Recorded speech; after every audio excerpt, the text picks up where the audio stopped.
Hello, and welcome to Creepycore and Folklore, the show about creatures, encounters, old tales, and myths. I'm your host, Iona Wayland, a dark fantasy author, mental health professional, and overall curious person. I want to join other spooky souls and hear about these unusual stories.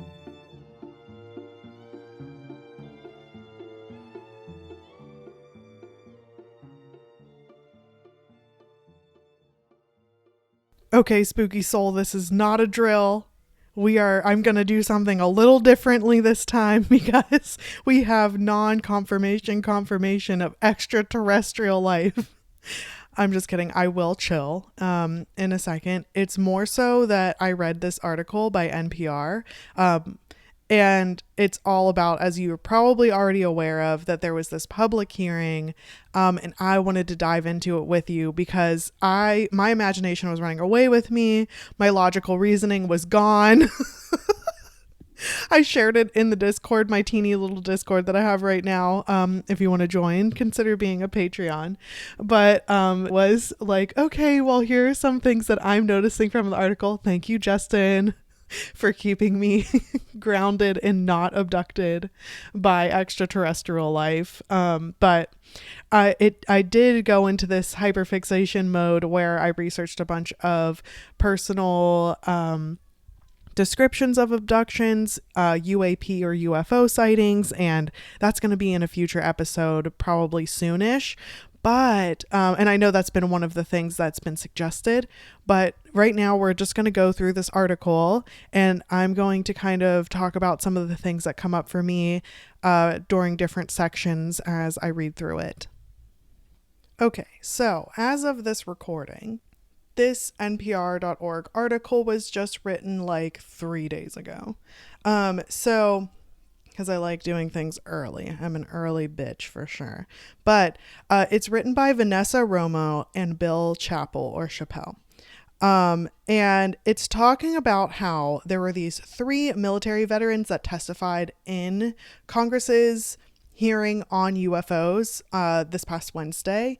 And this included former Air Force intelligence officer who said that this was a multi-decade reverse engineering program of recovered vessels that he's been operating in and helping with within the government.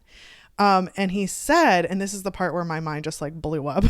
He said that the US has recovered non-human, quote, biologics from the alleged crash sites. So I'm thinking, okay, wow, goosebumps are rising. Emotions are high. We've got crash sites. We've got biologics. What does this mean? And so I went into hyperdrive and basically made up what it meant in my mind instead of looking at this article logically, but join me on this emotional and logical endeavor so that you can watch my process of me having both reactions and then marrying the two at the end. I mean, at least that's when I'm trying to be emotional and logical at the same time. So a lot of the discussion was looking at improving the process for reporting unidentified aerial phenomena, it was UFO, so unidentified flying object. Then it was changed to unidentified aerial phenomena. And this is where I felt like my stomach was in my throat, because then the military term for it, instead of unidentified aerial phenomena, it's unidentified anomalous phenomena. To account for, this is where I'm flipping out, to account for the sightings in both the air and the water. You know how I feel about water and our oceans and how fucking scary they are. Terrifying, horrifying places. We can barely go under the depths to a certain extent, and the depths of the ocean are far greater than the top of Mount Everest. I do not like the ocean at all. And the fact that they had to change this to account for vessels that they've retrieved from the ocean made me lose my ever-loving shit. So I posted this in our Discord, and I was already flipping out because I got to the ocean part and I was like, absolutely not. I'm petrified there are aliens, or I should say extraterrestrial, because side note, I'm going to be trying and hopefully doing better about saying extraterrestrial, because alien refers to an immigrant, or it's a type of immigration term. It's not really great. It's looked upon poorly, and there are people who are considered aliens today. And I do not want to lump human beings into a terminology that others them more than what people have already been struggling with. So extraterrestrial it is, ET for short.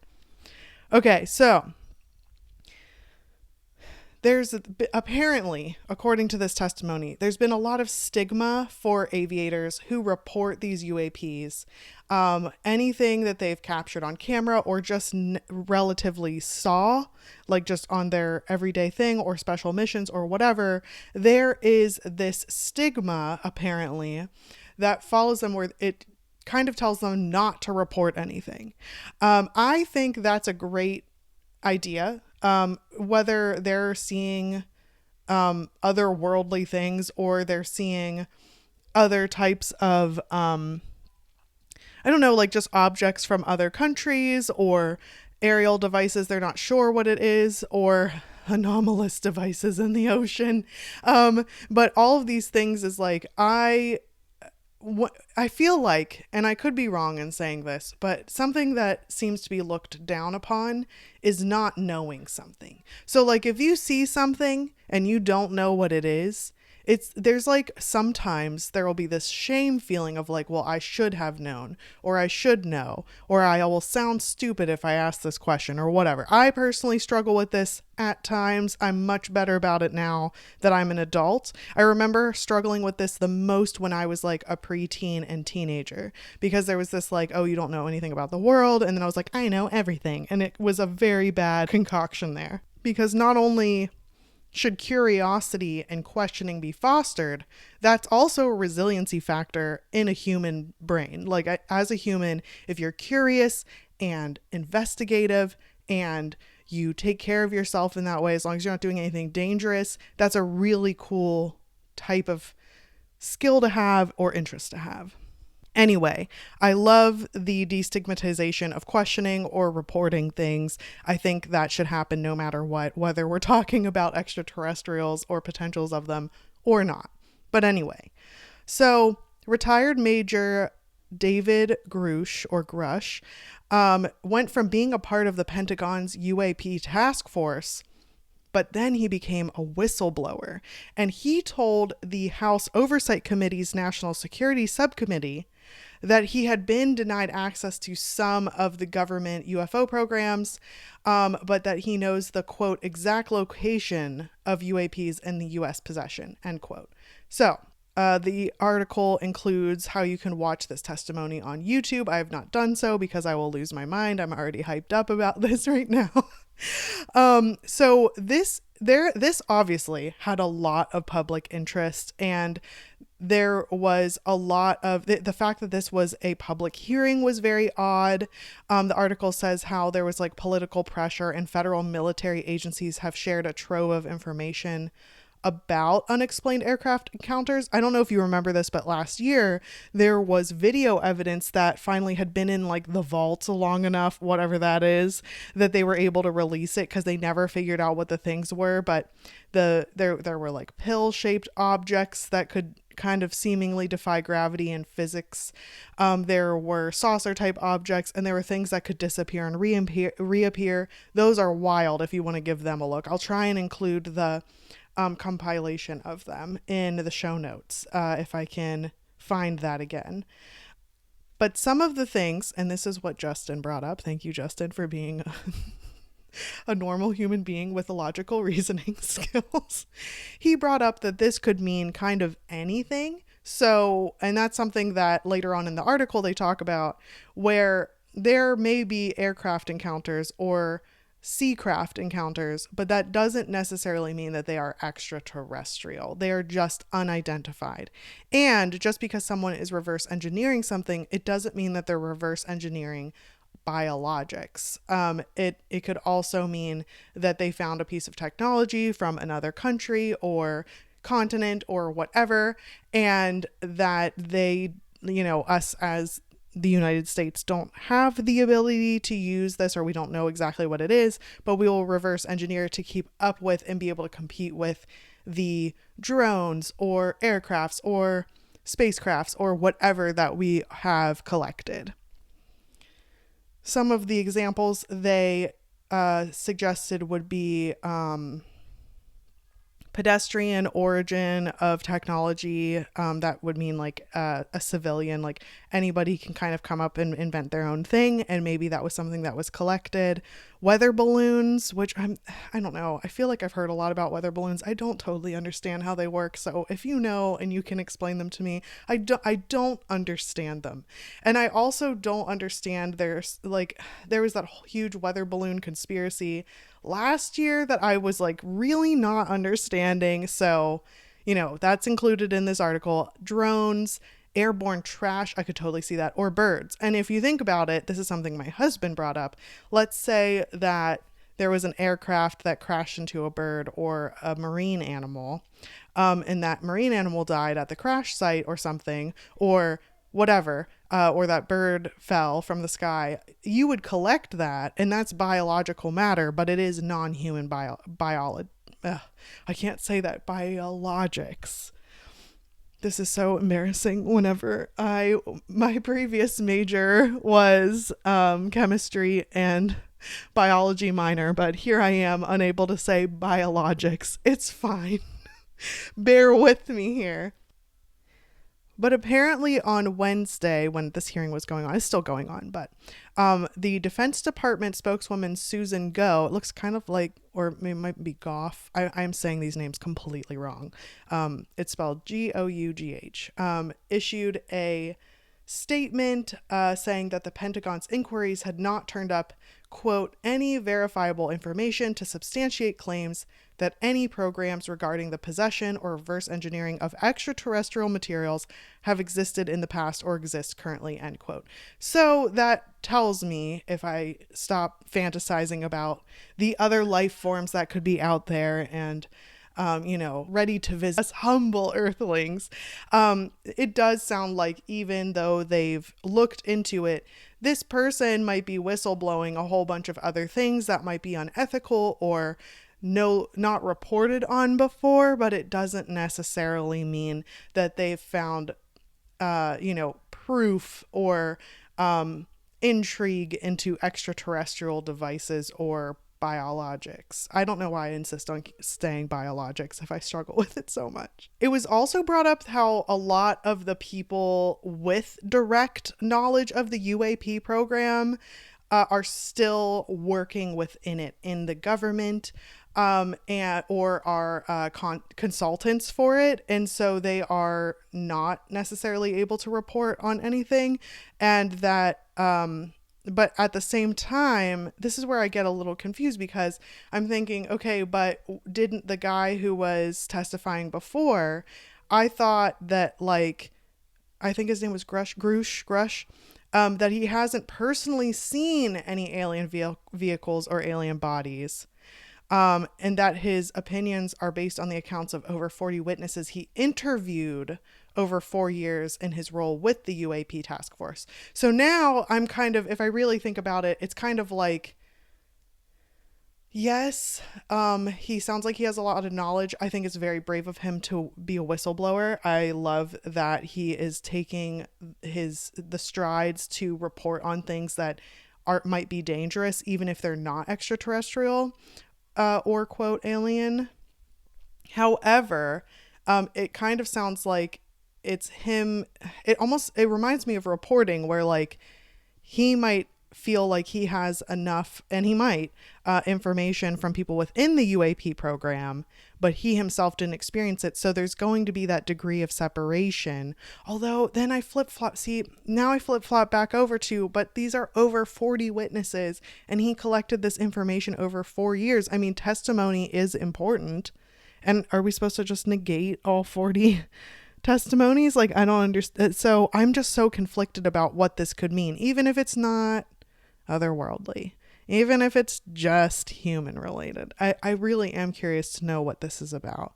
He also went forward and mentioning, because this is part of the whole like, let's destigmatize people coming forward. There's no such thing as a perfect witness. But then on top of that, he tries to garner some respect and rapport for people that he interviewed, although he didn't like name them, at least not from what I can say, which helps with their anonymity. He also said that like, these individuals have a long-standing track record of, quote, legitimacy and service to this country, many of whom also shared compelling evidence in the form of photography, official documentation, and classified oral testimony, end quote. And so this evidence has been apparently intentionally kept secret from Congress. And that's where I wonder if maybe that's a little unconstitutional. I don't know what I'm talking about. I'm not familiar with how the governmental body works exactly. So it makes me wonder about the secrecy, and it also makes me wonder why this was allowed to be public.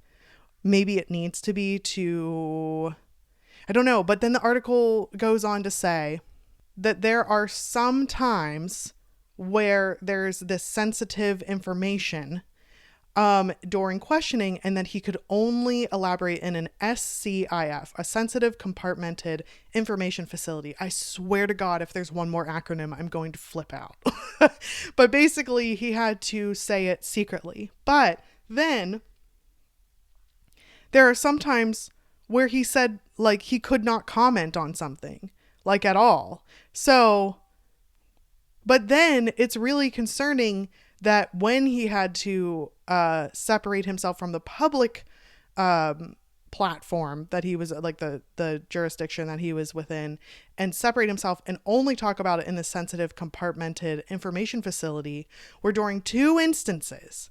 One of them, see, I have goosebumps again. Okay, so one of them is when they asked if the government has had any contact with aliens and whether anyone had been murdered to cover up information about, quote, extraterrestrial technology, end quote.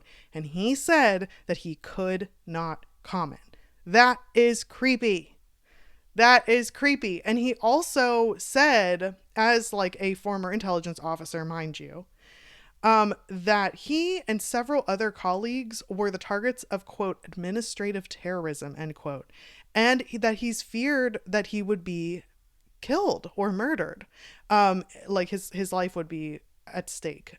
So that is super scary as well. Something else that this article goes into is that UAP sightings are not rare or isolated. I thought that was a really cool subheading within this.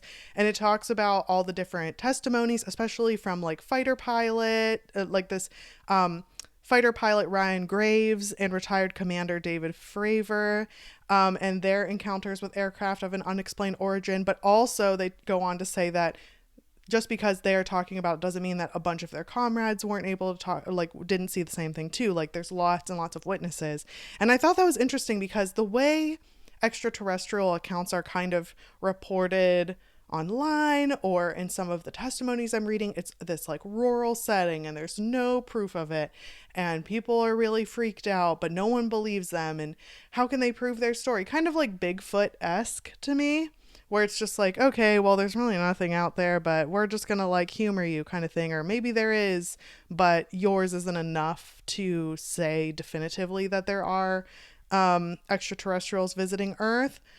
But it also is interesting too, because this is saying that apparently it's not uncommon and that lots of people have that experience. But something that this awesome article covers are stigma, how difficult it is to come forward, surprise, and what was shared in this public testimony. There were people that were apparently like gasping from the back room, and that people were shocked to hear about non-human biologics. And it's also interesting too, because it seems like there's been this push to report this and that this man has come forward about being more transparent. I thought that was really, really brave of him and the other people who testified, because something that people have always wanted is for our representatives to be very transparent. But then also on the flip side, I can see why some things need to remain under wraps so it doesn't cause mass hysteria. There's a lot going on. So I'm just thankful that I could have this This I thought by the end of me talking to you about it I would feel more settled, but I don't. It's a roller coaster. So thank you for the ups and downs and the back and forths of my reaction to this article. I'm definitely going to include this article in the show notes below. If you want to read through it, maybe you've been seeing things that I'm not really taking into account because I'm still flipping out about the ocean's depth and I can't even handle the new information coming out. I'd love to hear your take on it. Thank you again, Justin, for talking me through it and sharing some of your questionings about it and your logical reasoning with it. I love that. And thank you for going with me on this article journey because this was really, really cool. I know by the time it comes out, it'll be a bit later, but I appreciate it. Maybe by then there will be more information that came forward. So I'm looking forward to that. Thank you for listening, and I will talk to you next week.